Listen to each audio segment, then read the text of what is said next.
यही प्रमाण ऋग्वेद मंडल 9 सूक्त 96 मंत्र 17 से 20 में स्पष्ट है कि पूर्ण परमात्मा कबीरदेव कबीर परमेश्वर शिशु रूप धारण करके प्रकट होता है तथा अपना निर्मल ज्ञान अर्थात तत्व ज्ञान कबीर गिरभी यानी कबीर वाणी के द्वारा अपने अनुयायियों को बोल बोल कर वर्णन करता है। वह कबीर देव यानी कबीर परमेश्वर ब्रह्म यानी शर पुरुष के धाम तथा पर ब्रह्म यानी अक्षर पुरुष के धाम से भिन्न जो पूर्ण ब्रह्म यानी परम अक्षर पुरुष का तीसरा रित धाम यानी सतलोक है, उसमें आकार में विराजमान है तथा सतलोक से चौथा अनामी लोक है, उसमें भी यही कबीर देव यानी कबीर परमेश्वर अनामी पुरुष रूप में मनुष्य सदंश आकार में विराजमान है। पवित्र श्रीमद् देवी महापुराण में सृष्टि रचना का प्रमाण ब्रह्मा विष्णु तथा शिव के माता पिता दुर्गा और ब्रह्म के योग से ब्रह्मा विष्णु और शिव का जन्म। पवित्र श्रीमद् देवी महापुराण तीसरा स्कंद अध्याय 1 से 3 गीता प्रेस गोरखपुर से प्रकाशित अनुवाद करता श्री हनुमान प्रसाद पोद्दार तथा चिमन लाल गोस्वामी जी पृष्ठ नंबर 114 से पृष्ठ नंबर 114 से 118 तक विवरण है कि कितने ही आचार्य भवानी को संपूर्ण मनोरथ पूर्ण करने वाली बताते हैं। वह प्रकृति कहलाती है तथा ब्रह्म के साथ अभेद संबंध है, जैसे पत्नी को अर्धांगिनी भी कहते हैं अर्थात दुर्गा ब्रह्म यानी काल की पत्नी है।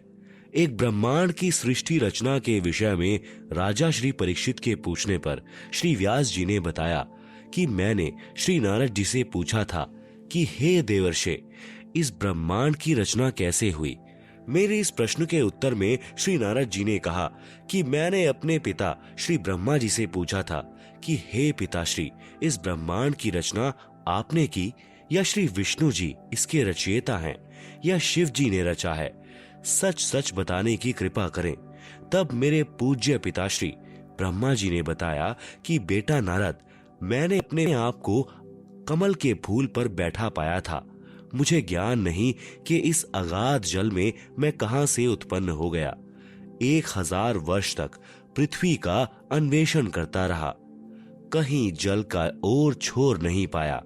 फिर आकाशवाणी हुई कि तप करो। 1000 वर्ष तप किया, फिर सृष्टि करने की आकाशवाणी हुई। इतने में मधु और कैटब नाम के 2 राक्षस आए। उनके भय से मैं कमल का डंठल पकड़कर नीचे उतरा। वहां भगवान विष्णु जी शेष शैया पर अचेत पड़े थे।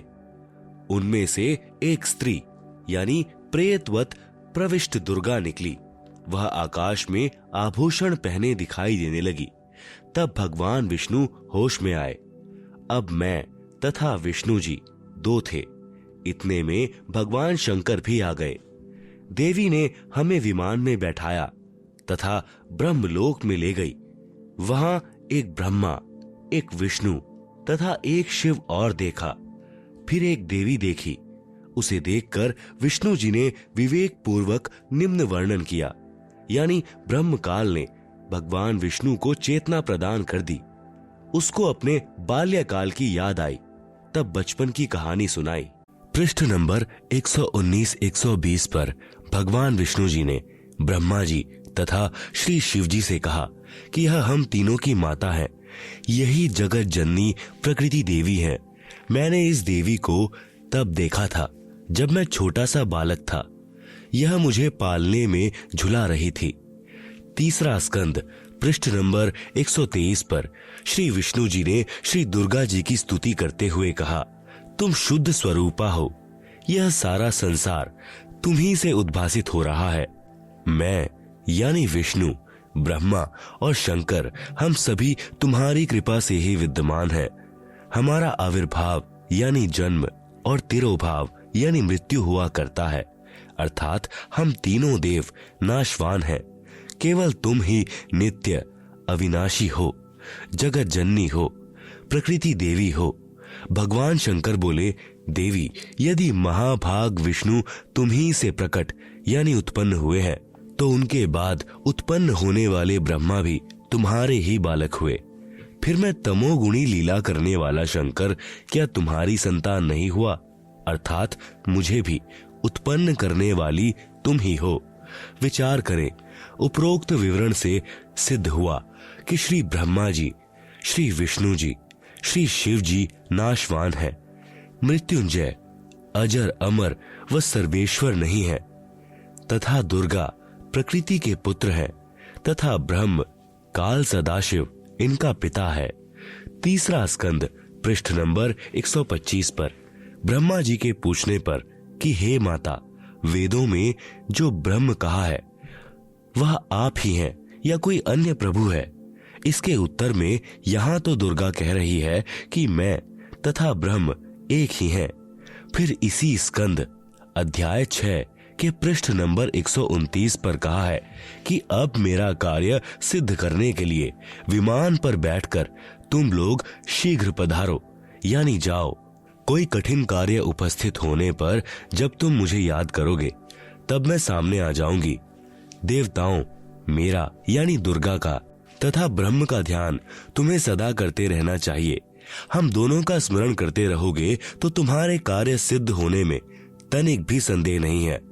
उपरोक्त व्याख्या में स्वसिद्ध है कि दुर्गा यानी प्रकृति तथा ब्रह्म यानी काल ही तीनों देवताओं के माता पिता हैं, तथा ब्रह्मा, विष्णु व शिव जी नाशवान हैं व पूर्ण शक्ति युक्त नहीं है।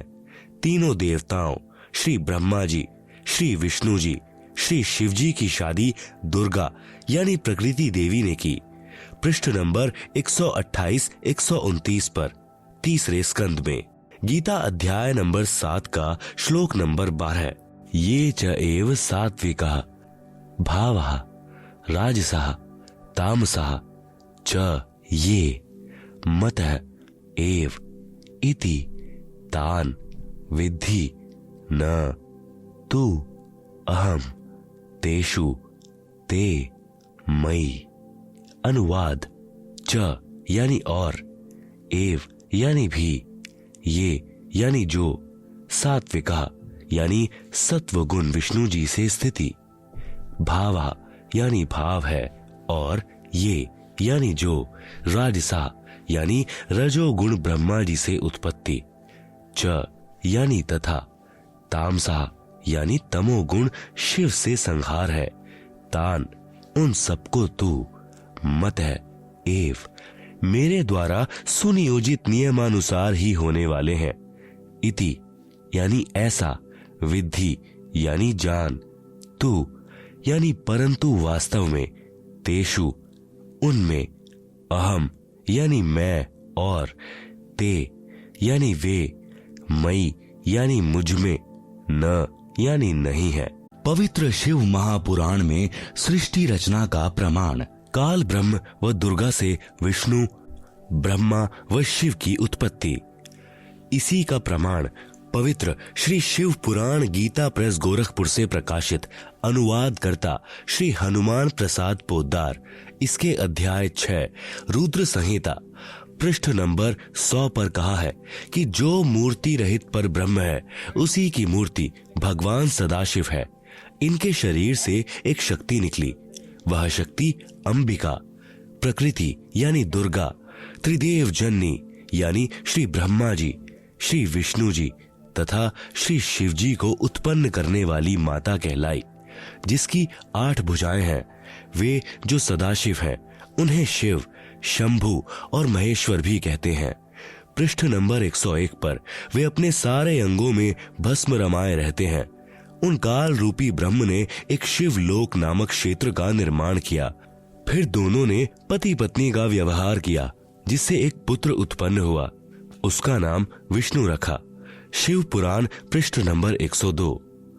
फिर रुद्र संहिता अध्याय नंबर 7 पृष्ठ नंबर 103 पर ब्रह्मा जी ने कहा कि मेरी उत्पत्ति भी भगवान सदाशिव यानी ब्रह्म काल तथा प्रकृति यानी दुर्गा के संयोग से अर्थात पति पत्नी के व्यवहार से ही हुई। फिर मुझे बेहोश कर दिया। फिर रुद्र संहिता अध्याय नंबर 9 पृष्ठ नंबर 110 पर कहा है कि इस प्रकार ब्रह्मा, विष्णु तथा रुद्र इन तीनों देवताओं में गुण है, परंतु शिव यानी काल ब्रह्म गुणातीत माने गए हैं। यहाँ पर 4 सिद्ध हुए, अर्थात सदाशिव यानी काल ब्रह्म व प्रकृति दुर्गा से ही ब्रह्मा, विष्णु तथा शिव उत्पन्न हुए हैं। तीनों भगवानों श्री ब्रह्मा जी, श्री विष्णु जी तथा श्री शिव जी की माता जी श्री दुर्गा जी तथा पिताजी श्री ज्योति निरंजन यानी ब्रह्म है। यही तीनों प्रभु रजगुण ब्रह्मा जी, सतगुण विष्णु जी, तमगुण शिव जी हैं। पवित्र श्रीमद् भगवद गीता जी में सृष्टि रचना का प्रमाण, इसी का प्रमाण पवित्र गीता जी अध्याय 14 श्लोक 3 से 5 तक है। ब्रह्म यानी काल कह रहा है कि प्रकृति यानी दुर्गा तो मेरी पत्नी है, मैं ब्रह्म यानी काल इसका पति हूँ। हम दोनों के संयोग से सर्व प्राणियों सहित तीनों गुणों रजगुण ब्रह्मा जी, सतगुण विष्णु जी, तम गुण शिव जी की उत्पत्ति हुई है। मैं यानी ब्रह्म सर्व प्राणियों का पिता हूँ तथा प्रकृति यानी दुर्गा इनकी माता है। मैं इसके उदर में बीज स्थापना करता हूँ जिससे सर्व प्राणियों की उत्पत्ति होती है। प्रकृति यानी दुर्गा से उत्पन्न तीनों गुण रजगुण ब्रह्मा, सतगुण विष्णु तथा तम गुण शिव जीव को कर्म आधार से शरीर में बांधते हैं। यही प्रमाण अध्याय 15 श्लोक 1 से 4 तथा 16-17 में भी है। गीता अध्याय नंबर 15 का श्लोक नंबर 1, उधर्वमूलम अधः शाखम अश्वत्थम प्राहुः अव्ययम छंदासी यस्य पर्णानि यह तम वेद सह वेदवित्। अनुवाद, उधर्वमूलम यानी ऊपर को पूर्ण परमात्मा आदि पुरुष परमेश्वर रूपी जड़ वाला, अधः शाखम नीचे को तीनों गुण अर्थात रजगुण ब्रह्मा, सतगुण विष्णु व तम गुण शिव रूपी शाखा वाला, अव्ययम यानी अविनाशी, अश्वत्थम यानी विस्तारित पीपल का वृक्ष है, यस्य यानी जिसके, छंदासी यानी जैसे वेद में छंद है ऐसे संसार रूपी वृक्ष के भी विभाग छोटे छोटे हिस्से टहनियां व पर्णाति यानी पत्ते, प्राहु यानी कहे हैं, तम यानी उस संसार रूप वृक्ष को, यह यानी जो, वेद यानी इसे विस्तार से जानता है, सह यानी वह, वेदवित् यानी पूर्ण ज्ञानी अर्थात तत्वदर्शी है।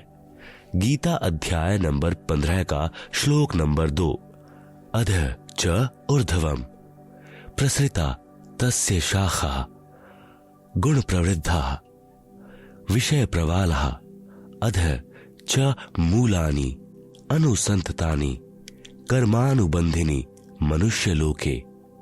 अनुवाद, तस्य यानी उस वृक्ष की, अधः यानी नीचे, च यानी और, ऊर्ध्वम यानी ऊपर, गुण प्रवृद्धा यानी तीनों गुणों ब्रह्मा, रजगुण, विष्णु, सतगुण, शिव, तम गुण रूपी, प्रसृता यानी फैली हुई, विषय प्रवाला यानी विकार, काम, क्रोध, मोह, लोभ, अहंकार रूपी कोपल, शाखा यानी डाली ब्रह्मा, विष्णु, शिव, कर्मानुबंधिनी यानी जीव को कर्मों में बांधने की, मूलानी यानी जड़ें अर्थात मुख्य कारण है, च यानी तथा, मनुष्य लोके यानी मनुष्य लोक अर्थात पृथ्वी लोक में, अधः यानी नीचे नरक 84 लाख जूनियों में, ऊर्ध्वम यानी ऊपर स्वर्ग लोक आदि में,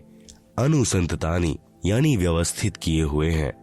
गीता अध्याय नंबर 15 का श्लोक नंबर 3, न रूपम अस्य इह तथा उपलभ्यते न अंतः न च आदि न च संप्रतिष्ठा अश्वत्थम एनम सुविरूढ़ मूलम असंगस्त्रेन दृढ़ेन छित्वा अनुवाद अस्य यानी इस रचना का, न यानी नहीं, आदि यानी शुरुआत, च यानी तथा, न यानी नहीं, अंतः यानी अंत है, न यानी नहीं, तथा यानी वैसा, रूपम यानी स्वरूप, उपलभ्यते यानी पाया जाता है, च यानी तथा, इह यानी यहाँ विचार काल में अर्थात मेरे द्वारा दिया जा रहा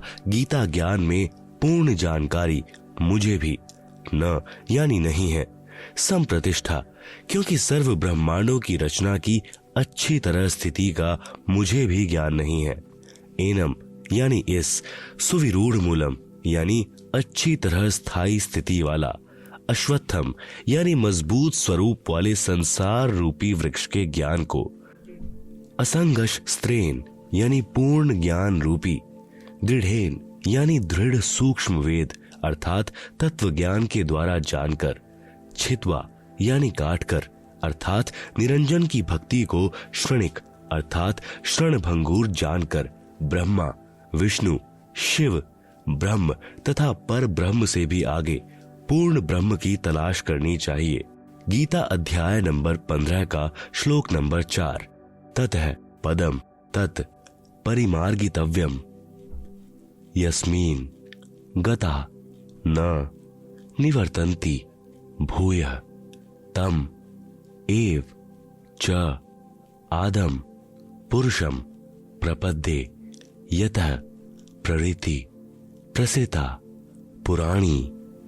अनुवाद जब तत्वदर्शी संत मिल जाए, ततः यानी इसके पश्चात, तत् यानी उस परमात्मा के, पदम यानी पद स्थान अर्थात सतलोक को, परिमार्गितव्यम यानी भली भांति खोजना चाहिए, यस्मीन यानी जिसमें, गता यानी गए हुए साधक, भूयः यानी फिर, न निवर्तन्ति यानी लौट कर संसार में नहीं आते, च यानी और, यतः यानी जिस परमात्मा परम अक्षर ब्रह्म से, पुराणी यानी आदि, प्रवृत्ति यानी रचना सृष्टि, प्रसृता यानी उत्पन्न हुई है, तम यानी अज्ञात, आधम यानी आदियम अर्थात मैं काल निरंजन, पुरुषम यानी पूर्ण परमात्मा की, एव यानी ही, प्रपद्ये यानी मैं शरण में हूं तथा उसी की पूजा करता हूं। गीता अध्याय नंबर 15 का श्लोक नंबर 16, द्वौ इमो पुरुषो लोके शरः च अक्षरः एव च शरः सर्वाणि भूतानि कुटस्थः अक्षरः उच्यते। अनुवाद लोके यानी इस संसार में, द्वौ यानी दो प्रकार के, शरः यानी नाशवान, च यानी और, अक्षरः यानी अविनाशी, पुरुषो यानी भगवान है, एव इसी प्रकार, इमो इन दोनों प्रभुओं के लोकों में, सर्वाणि संपूर्ण, भूतानि यानी प्राणियों के शरीर तो, शरः नाशवान, च और, कूटस्थ यानी जीवात्मा, अक्षरः अविनाशी, उच्यते कहा जाता है। गीता अध्याय नंबर 15 का श्लोक नंबर 17, उत्तमः पुरुषः तु अन्यः परमात्मा इति उदाहृतः यह लोकत्रयम् आविश्य विभर्ति अव्ययः ईश्वरः।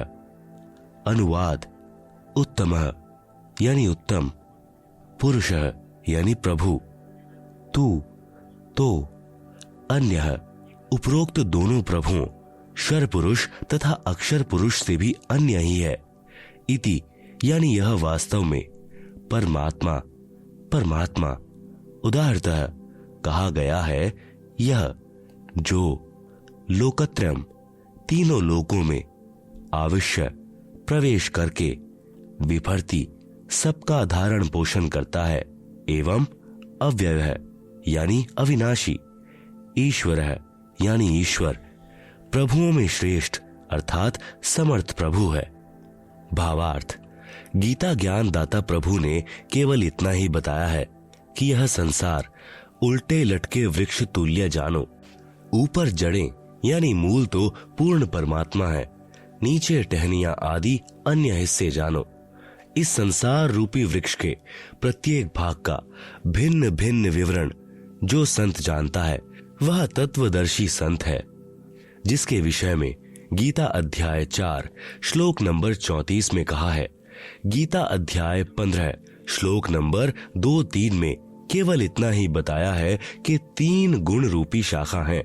यहाँ विचार काल में अर्थात गीता में आपको मैं यानी गीता ज्ञान दाता पूर्ण जानकारी नहीं दे सकता, क्योंकि मुझे इस संसार की रचना के आदि व अंत का ज्ञान नहीं है। उसके लिए गीता अध्याय 4 श्लोक नंबर 34 में कहा है कि किसी तत्वदर्शी संत से उस पूर्ण परमात्मा का ज्ञान जानो। इस गीता अध्याय 15 श्लोक 1 में उस तत्वदर्शी संत की पहचान बताई है कि वह संसार रूपी वृक्ष के प्रत्येक भाग का ज्ञान कराएगा। उसी से पूछो। गीता अध्याय 15 के श्लोक 4 में कहा है कि उस तत्वदर्शी संत के मिल जाने के पश्चात उस परम पद परमेश्वर की खोज करनी चाहिए, अर्थात उस तत्वदर्शी संत के बताए अनुसार साधना करनी चाहिए, जिससे पूर्ण मोक्ष यानी अनादि मोक्ष प्राप्त होता है। गीता अध्याय 15 श्लोक 16-17 में स्पष्ट किया है कि 3 प्रभु हैं, एक शर पुरुष यानी ब्रह्म, दूसरा अक्षर पुरुष यानी पर ब्रह्म, तीसरा परम अक्षर पुरुष यानी पूर्ण ब्रह्म। शर पुरुष तथा अक्षर पुरुष वास्तव में अविनाशी नहीं है, वह अविनाशी परमात्मा तो इन दोनों से अन्य ही है।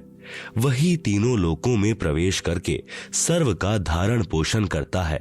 उपरोक्त श्रीमद् भगवद गीता अध्याय 15 श्लोक 1 से 4 तथा 16-17 में यह प्रमाणित हुआ कि उल्टे लटके हुए संसार रूपी वृक्ष की मूल अर्थात जड़ तो परम अक्षर ब्रह्म अर्थात पूर्ण ब्रह्म है, जिससे पूर्ण वृक्ष का पालन होता है, तथा वृक्ष का जो हिस्सा पृथ्वी के तुरंत बाहर जमीन के साथ दिखाई देता है वह तना होता है, उसे अक्षर पुरुष अर्थात पर ब्रह्म जानो। उस तने से ऊपर चलकर अन्य मोटी डार निकलती है, उनमें से एक डार को ब्रह्म अर्थात शर पुरुष जानो, तथा उसी डार से अन्य 3 शाखाएं निकलती हैं, उन्हें ब्रह्मा, विष्णु तथा शिव जानो, तथा शाखाओं से आगे पत्ते रूप में सांसारिक प्राणी जानो। उपरोक्त गीता अध्याय 15 श्लोक 16-17 में स्पष्ट है कि शर पुरुष यानी ब्रह्म तथा अक्षर पुरुष यानी पर ब्रह्म तथा इन दोनों के लोकों में जितने प्राणी हैं उनके स्थूल शरीर तो नाशवान है तथा जीवात्मा अविनाशी है, अर्थात उपरोक्त दोनों प्रभु व इनके अंतर्गत सर्व प्राणी नाशवान है। भले ही अक्षर पुरुष यानी पर ब्रह्म को अविनाशी कहा है, परंतु वास्तव में अविनाशी परमात्मा तो इन दोनों से अन्य है। वह तीनों लोकों में प्रवेश करके सबका पालन पोषण करता है। उपरोक्त विवरण में 3 प्रभुओं का भिन्न भिन्न विवरण दिया है। जगत गुरु तत्वदर्शी संत रामपाल जी महाराज द्वारा लिखित पुस्तक जीने की राह के पेज नंबर 291 पर ऊपर जड़ नीचे शाखा वाला उल्टा लटका हुआ संसार रूपी वृक्ष का चित्र दिया गया है, जिसे आप पुस्तक में देख सकते हैं। पवित्र बाइबल तथा पवित्र कुरान शरीफ में सृष्टि रचना का प्रमाण, इसी का प्रमाण पवित्र बाइबल में तथा पवित्र कुरान शरीफ में भी है। कुरान शरीफ में पवित्र बाइबल का भी ज्ञान है, इसलिए इन दोनों पवित्र सदग्रंथों ने मिलजुल कर प्रमाणित किया है कि कौन तथा कैसा है सृष्टि रचनहार तथा उसका वास्तविक नाम क्या है।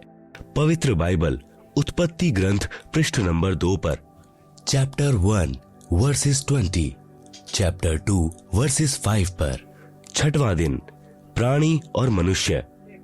अन्य प्राणियों की रचना करके 26 फिर परमेश्वर ने कहा, हम मनुष्य को अपने स्वरूप के अनुसार अपनी समानता में बनाएं, जो सर्व प्राणियों को काबू रखेगा। 27 तब परमेश्वर ने मनुष्य को अपने स्वरूप के अनुसार उत्पन्न किया।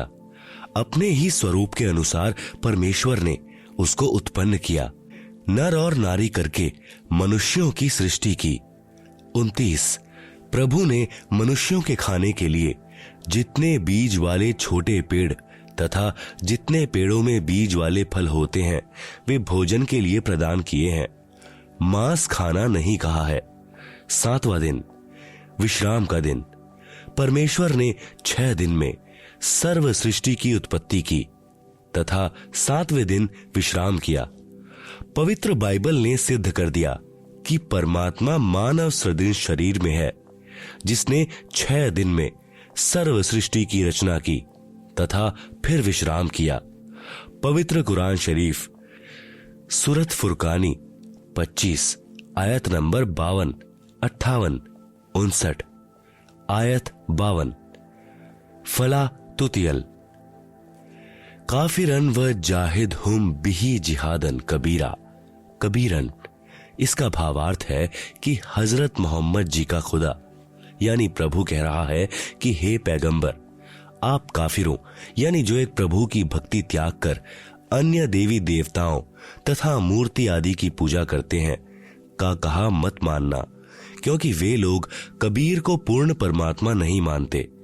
आप मेरे द्वारा दिए इस कुरान के ज्ञान के आधार पर अटल रहना कि कबीर ही पूर्ण प्रभु है तथा कबीर अल्लाह के लिए संघर्ष करना यानी लड़ना नहीं अर्थात अडिग रहना। आयत 58 व तवक्कल अलल हरिरुल्जी या यमूतु व सब्बिह बिहम्दिही व कफा बिही बिजूनुबी इबादिही खबीरा यानी कबीरा। भावार्थ है कि हजरत मोहम्मद जी जिसे अपना प्रभु मानते हैं वह अल्लाह यानी प्रभु किसी और पूर्ण प्रभु की तरफ संकेत कर रहा है कि ए पैगंबर, उस कबीर परमात्मा पर विश्वास रख जो तुझे जिंदा महात्मा के रूप में आकर मिला था। वह कभी मरने वाला नहीं है अर्थात वास्तव में अविनाशी है। तारीफ के साथ उसकी पाकी यानी पवित्र महिमा का गुणगान किए जा। वह कबीर अल्लाह यानी कबीर देव पूजा के योग्य है तथा अपने उपासकों के सर्व पापों को विनाश करने वाला है। आयत 59 अल्लजी खलकस मावाती वलर्ज व मा बैनहुमा फी सित्तती अय्यामीन सुमस्तवा अल अर्शी अर्रहमानु फसअल बिही खबीरन यानी कबीरन।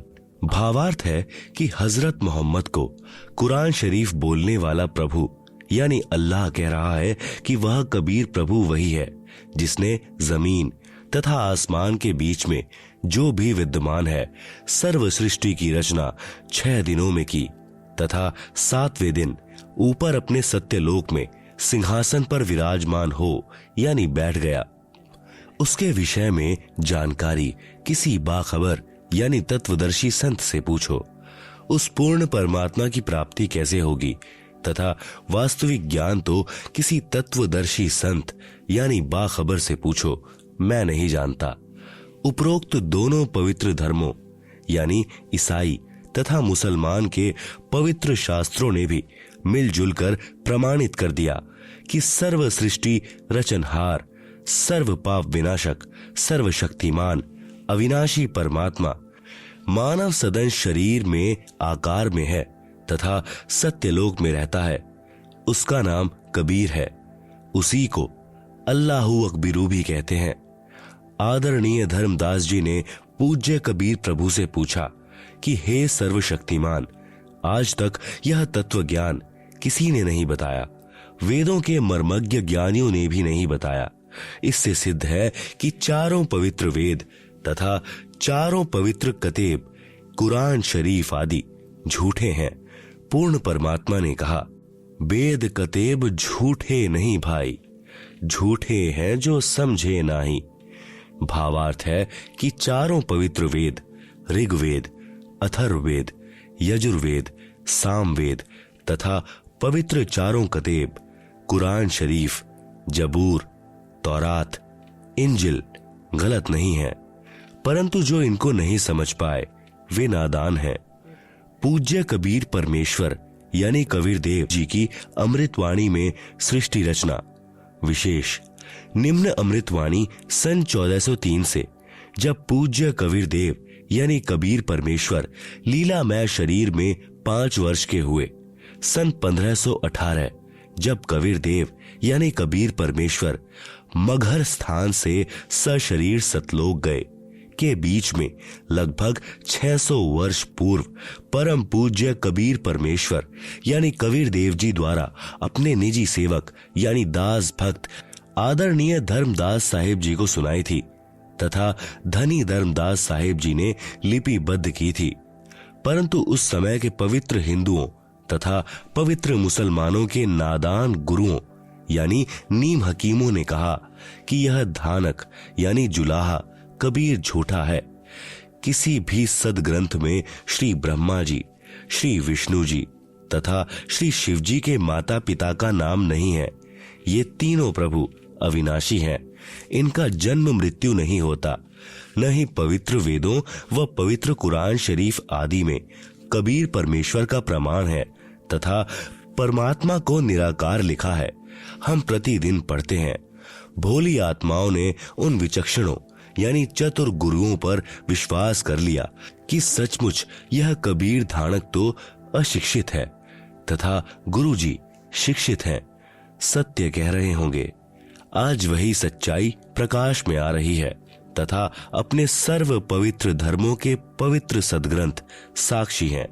इससे सिद्ध है कि पूर्ण परमेश्वर सर्व सृष्टि रचनहार, कुल करतार तथा सर्वज्ञ कबीर देव यानी कबीर परमेश्वर ही हैं, जो काशी यानी बनारस में कमल के फूल पर प्रकट हुए तथा 120 वर्ष तक वास्तविक तेजोमय शरीर के ऊपर मानव सदृश शरीर हल्के तेज का बनाकर रहे तथा अपने द्वारा रची सृष्टि का ठीक ठीक यानी वास्तविक तत्व ज्ञान देकर सशरीर सतलोक चले गए। कृपा प्रेमी पाठक पढ़ें निम्न अमृतवाणी परमेश्वर कबीर साहेब जी द्वारा उच्चारित। धर्मदास यह जग बौराना, कोई न जाने पद निर्वाणा। यही कारण मैं कथा पसारा, जग से कहियो राम नियारा। यही ज्ञान जग जीव सुनाओ, सब जीवों का भरम नशाओ। अब मैं तुमसे कहूं चिताई, त्रय देवन की उत्पत्ति भाई। कुछ संक्षेप कहूं गहुराई, सब संशय तुम्हरे मिट जाई। भरम गए जग वेद पुराना, आदि राम का भेद न जाना। राम राम सब जगत बखाने, आदि राम कोई बिरला जाने। ज्ञानी सुने सो हृदय लगाई, मूर्ख सुने सो गम्य न पाई। मां अष्टंगी पिता निरंजन, वेजम दारुण वंशन अंजन। पहले कीन्ह निरंजन राई, पीछे से माया उपजाई। माया रूप देख अति शोभा, देव निरंजन तन मन लोभा। कामदेव धर्म राय सताए, देवी को तुरतही धर खाए। पेट से देवी करी पुकारा, साहब मेरा करो उबारा।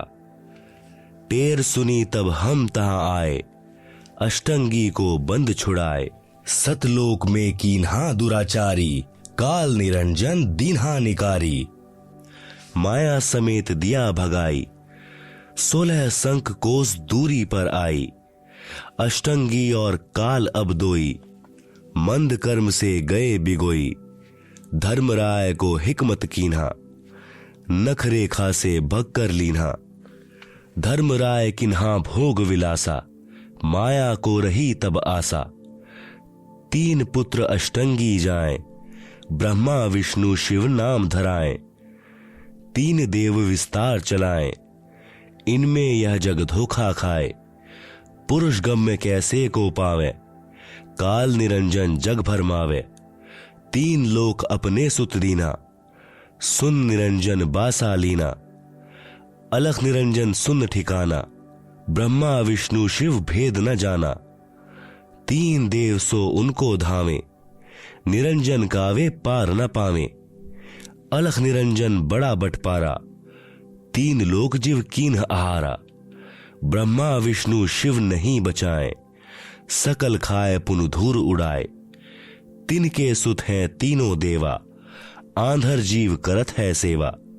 अकाल पुरुष काहू नहीं चीन्हा, काल पाए सब ही गह लीन्हा।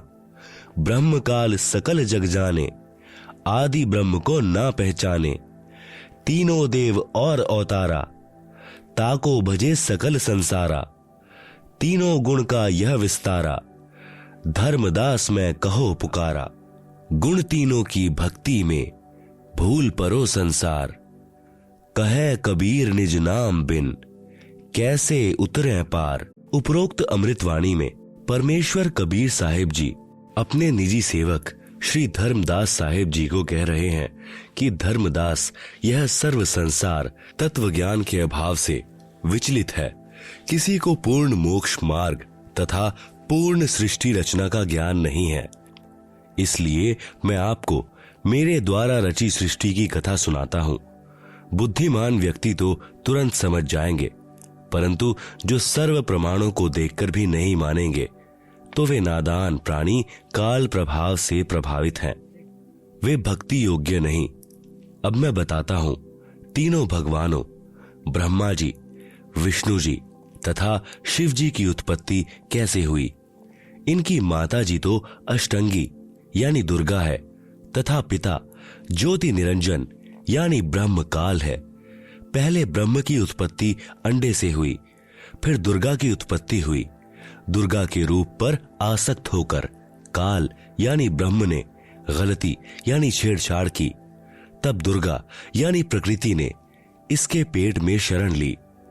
मैं वहां गया जहां ज्योति निरंजन काल था। तब भवानी को ब्रह्म के उदर से निकालकर 21 ब्रह्मांड समेत 16 संग कोस की दूरी पर भेज दिया। ज्योति निरंजन धर्मराय ने प्रकृति देवी दुर्गा के साथ भोग विलास किया। इन दोनों के संयोग से तीनों गुणों श्री ब्रह्मा जी, श्री विष्णु जी तथा श्री शिव जी की उत्पत्ति हुई। इन्हीं तीनों गुणों रजगुण ब्रह्मा जी, सतगुण विष्णु जी, तम गुण शिव जी की ही साधना करके सर्व प्राणी काल जाल में फंसे हैं। जब तक वास्तविक मंत्र नहीं मिलेगा पूर्ण मोक्ष कैसे होगा। विशेष प्रिय पाठक विचार करें कि श्री ब्रह्मा जी, श्री विष्णु जी तथा श्री शिव जी की स्थिति अविनाशी बताई गई थी। सर्व हिंदू समाज अभी तक तीनों परमात्माओं को अजर, अमर व जन्म मृत्यु रहित मानते रहे, जबकि ये तीनों नाशवान हैं। इनके पिता काल रूपी ब्रह्म तथा माता दुर्गा प्रकृति अष्टांगी हैं।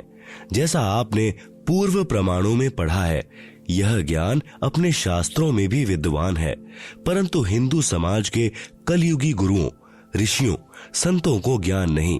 जो अध्यापक पाठ्यक्रम यानी सिलेबस से ही अपरिचित है, वह अध्यापक ठीक नहीं यानी विद्वान नहीं है, विद्यार्थियों के भविष्य का शत्रु है। इसी प्रकार जिन गुरुओं को अभी तक यह नहीं पता कि श्री ब्रह्मा, श्री विष्णु तथा श्री शिव जी के माता पिता कौन है, तो वे गुरु, ऋषि, संत ज्ञानहीन हैं, जिस कारण से सर्व भक्त समाज को शास्त्र विरुद्ध ज्ञान यानी लोकवेद अर्थात दंत कथा सुनाकर अज्ञान से परिपूर्ण कर दिया। शास्त्र विधि विरुद्ध भक्ति साधना करा के परमात्मा के वास्तविक लाभ यानी पूर्ण मोक्ष से वंचित रखा। सबका मानव जन्म नष्ट करा दिया, क्योंकि श्रीमद् भगवद गीता अध्याय 16 श्लोक 23-24 में यही प्रमाण है कि जो शास्त्र विधि त्याग कर मनमाना आचरण पूजा करता है उसे कोई लाभ नहीं होता। पूर्ण परमात्मा कबीर जी ने 5 वर्ष की लीलामय आयु में सन 1403 से ही सर्व शास्त्रों युक्त ज्ञान अपनी अमृतवाणी यानी कबीर वाणी में बताना प्रारंभ किया था, परंतु उन अज्ञानी गुरुओं ने यह ज्ञान भक्त समाज तक नहीं जाने दिया, जो वर्तमान में सर्व सदग्रंथों से स्पष्ट हो रहा है। इससे सिद्ध है कि कबीर देव यानी कबीर प्रभु तत्वदर्शी संत रूप में स्वयं पूर्ण परमात्मा ही आए थे। आदरणीय गरीब दास साहेब जी की अमृतवाणी में सृष्टि रचना का प्रमाण आदि रामायणी सदग्रंथ पृष्ठ नंबर 690 से 692 तक। आदि रामायणी अदली सारा, जा दिन होते धुंधुकारा। सतपुरुष कीन्हा प्रकाशा, हम होते तखत कबीर खवासा। मन मोहिनी सिरजी माया, सतपुरुष एक ख्याल बनाया। धर्मराज सिरजे दरबानी, 64 जुग तप सेवा ठानी। पुरुष पृथ्वी जाकू दीन्ही, राज करो देवा आधीनी। ब्रह्मांड 21 राज तुम दीन्हा, मन की इच्छा सब जुग लीन्हा। माया मूल रूप एक छाजा, मोही लिए जिन्हूं धर्म राजा। धर्म का मन चंचल चित धार्या, मन माया का रूप बिचारा। चंचल चेरी चपल चिरागा, या के पर से सर बस जागा। धर्म राय किया मन का भागी, विषय वासना संग से जागी। आदि पुरुष अदली अनरागी, धर्म राय दिया दिल से त्यागी। पुरुष लोक से दिया ढहाई, अगम दीप चली आए भाई। सहज दास जिस दीप रहंता, कारण कौन कौन कुलपंथा। धर्म राय बोले दरबानी, सुनो सहज दास ब्रह्म ज्ञानी।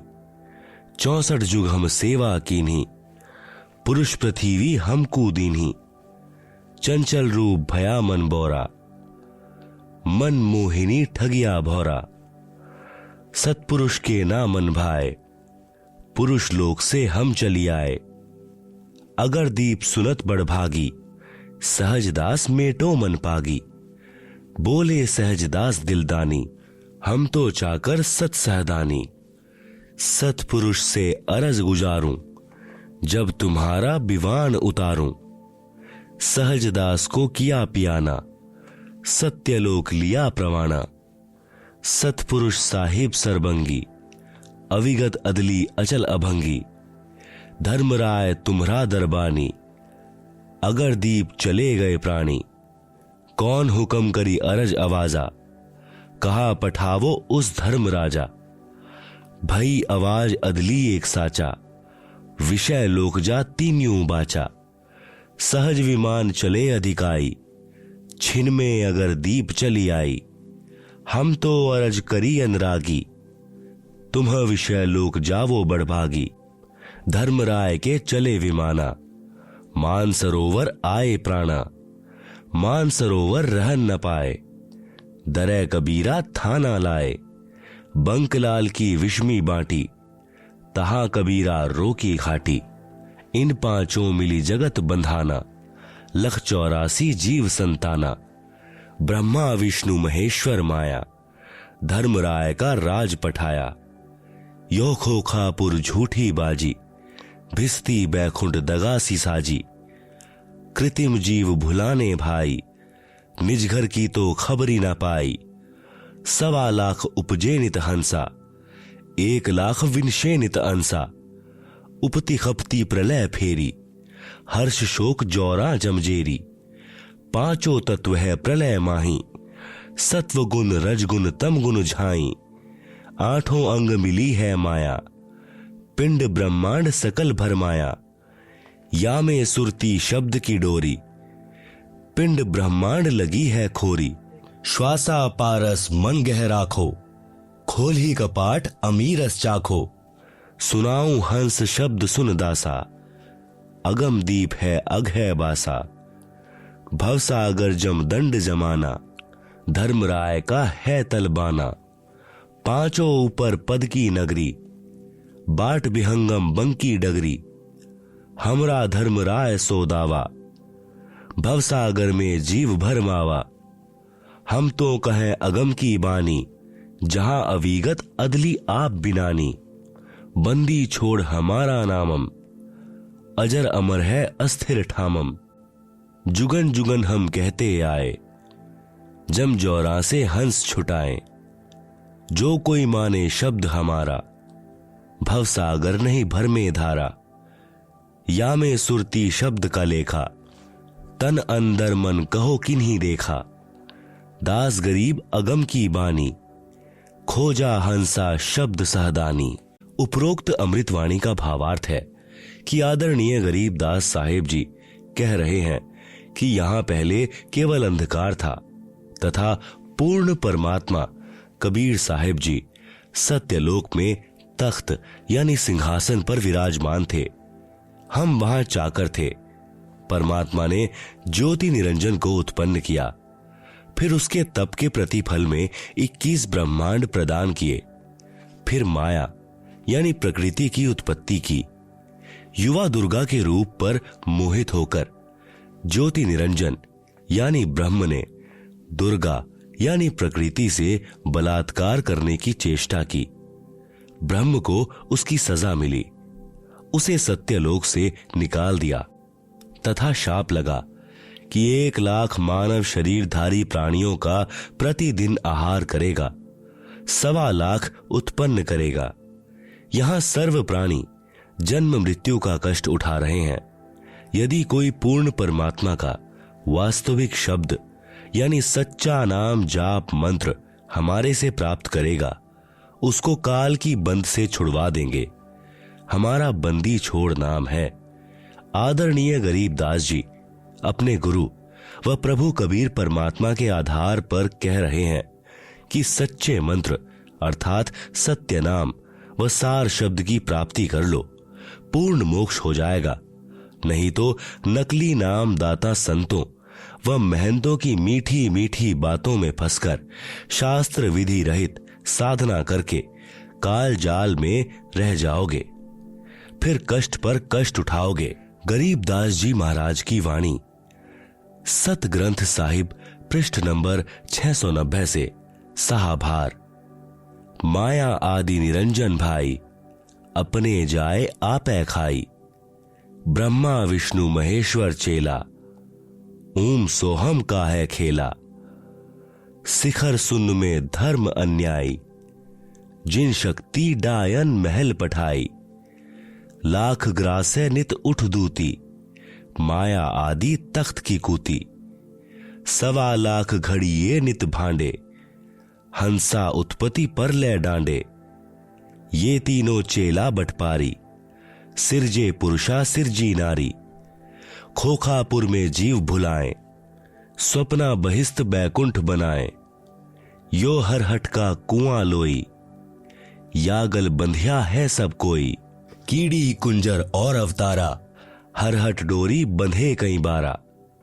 अरब अलील इंद्र है भाई, हर हट डोरी बंधे सब आई। शेष महेश गणेश्वर ताही, हर हट डोरी बंधे सब आही। शुक्रादिक ब्रह्मादिक देवा, हर हट डोरी बंधे सब खेवा। कोटिक करता फिरता देखा, हर हट डोरी कहूं सुन लेखा। चतुर्भुजी भगवान कहावे, हर हट डोरी बंधे सब आवे। यो है खोखापुर का कुआं, या में पड़ा सो निश्चय मुआ। ज्योति निरंजन यानी काल बली के वश होकर के ये तीनों देवता रजगुण ब्रह्मा, सतगुण विष्णु, तम गुण शिव अपनी महिमा दिखाकर जीवों को स्वर्ग नरक तथा भव सागर में 184 योनियों में भटकाते रहते हैं। ज्योति निरंजन अपनी माया से नागिनी की तरह जीवों को पैदा करते हैं और फिर मार देते हैं। जिस प्रकार उसको नागिनी खा जाती है, फन मारते समय कई अंडे फूट जाते हैं, क्योंकि नागिनी के काफी अंडे होते हैं। जो अंडे फूटते हैं उनमें से बच्चे निकलते हैं।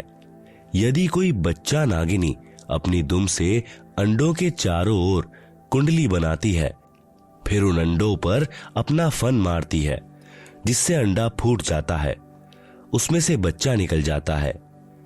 कुंडली यानी सर्पनी की दुम का घेरा से बाहर निकल जाता है तो वह बच्चा बच जाता है, नहीं तो कुंडली में वह नागिनी छोड़ती नहीं। जितने बच्चे उस कुंडली के अंदर होते हैं उन सबको खा जाती है।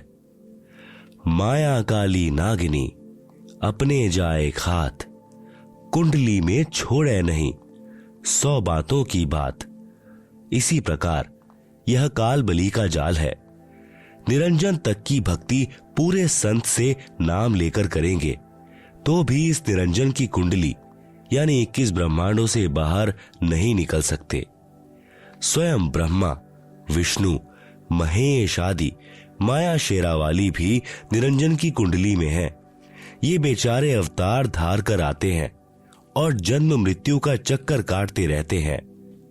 इसलिए विचार करें, सोहम जाप जो कि ध्रुव व प्रहलाद व शुक्रदेव ऋषि ने जपा, वह भी पार नहीं हुए, क्योंकि श्री विष्णु पुराण के प्रथम अंश के अध्याय 12 के श्लोक 93 में पृष्ठ 51 पर लिखा है कि ध्रुव केवल एक कल्प अर्थात 1000 चतुर्युग तक ही मुक्त है।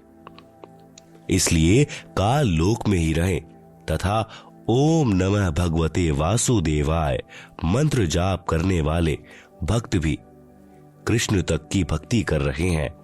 वे भी 84 लाख योनियों के चक्कर काटने से नहीं बच सकते। यह परम पूज्य कबीर साहिब जी व आदरणीय गरीबदास साहिब जी महाराज की वाणी प्रत्यक्ष प्रमाण देती है।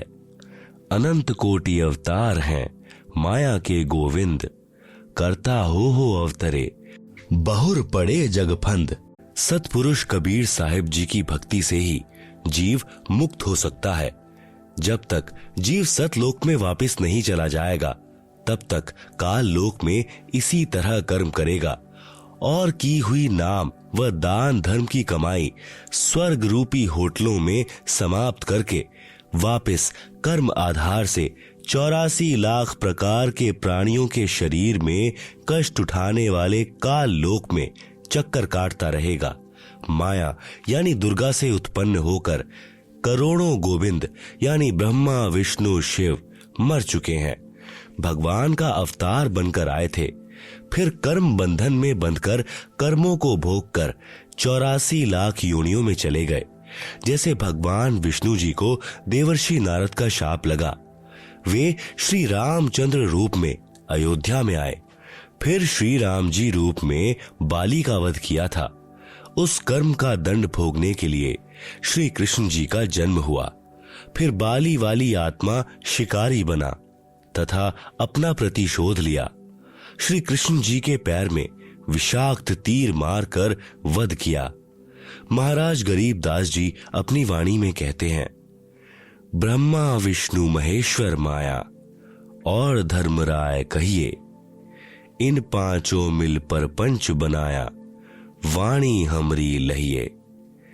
इन पांचों मिल जीव अटकाए, जुगन जुगन हम आन छुटाए, बंदी छोड़ हमारा नामम, अजर अमर है अस्थिर ठामम। पीर पैगंबर कुतुब औलिया, सुर नर मुनि जन ज्ञानी, येता को तो राह न पाया, जम के बंधे प्राणी। धर्मराय की धूमाधामी, जम पर जंग चलाऊं, जोरा को तो जान न दूंगा, बांध अदल घर ल्याऊं। काल अकाल दोहूं को मोसूं, महाकाल सिर मूंढूं। मैं तो तख्त हजूरी हुक्मी, चोर खोज कूं ढूंढूं। मूला माया मग में बैठी, हंसा चुन चुन खाई। ज्योति स्वरूपी भया निरंजन, मैं ही करता भाई। संहस 88 दीप मुनीश्वर, बंधे मूला डोरी। एत्याम में जम का तलबाना, चलिए पुरुष किशोरी। मूला का तो माथा दागुम, सत की मुहर करूंगा। पुरुष दीप को हंस चलाऊं, दरा न रोकन दूंगा। हम तो बंदी छोड़ कहावा, धर्मराय है चकवे। सतलोक की सकल सुनावा, वाणी हमरी अखवे। 9 लख पट्टन ऊपर खेलूं, सादरे को रोकूं। 12 कोटि कटक सब काटूं, हंस पठाऊं मोखूं। 14 भुवन गवन है मेरा, जलथल में सरबंगी। खालिक खलक खलक में खालिक, अविगत अचल अभंगी। अगर अलील चक्र है मेरा, जित से हम चल आए। पांचों पर प्रवाना मेरा, बंधी छुटा बंधाए। जहां ओमकार निरंजन नाही, ब्रह्मा विष्णु वेद नहीं जाहीं, जहां करता नहीं जान भगवाना, काया माया पिंड न प्राणा, पांच तत्व तीनों गुण नाही, जोरा काल दीप नहीं जाहीं, अमर करूं सतलोक पठाऊं, ताते बंदी छोड़ कहाऊं। जगत गुरु तत्वदर्शी संत रामपाल जी महाराज द्वारा लिखित पुस्तक जीने की राह के पेज नंबर 300 पर काल लोक में जन्म मरण रूपी हरहट यानी चक्र का चित्र दिया गया है, जिसे आप पुस्तक में देख सकते हैं।